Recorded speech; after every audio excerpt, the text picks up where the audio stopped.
Son günlər ölkənin müxtəlif bölgələrində, xüsusən əkin sahələrində dərinliyi təxminən 5-6 metr olan çuxurların yarandığı bildirilir.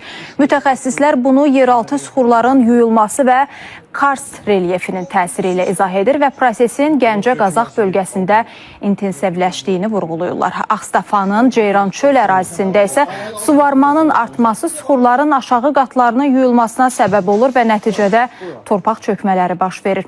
Coğrafiya İnstitutunun Landşaftşünaslıq və Landşaft Planlaşdırılması şöbəsinin müdiri Mirnuh İsmailov deyir ki, bu problem gələcəkdə daha təhlükəli hal ala bilər.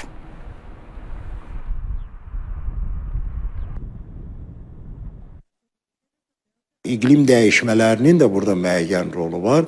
İqlim dəyişmələri ilə əlaqədar suvarma suyunun miqdarının artırılması, çay axınına təsir göstərilməsi, hamısı bunlar müəyyən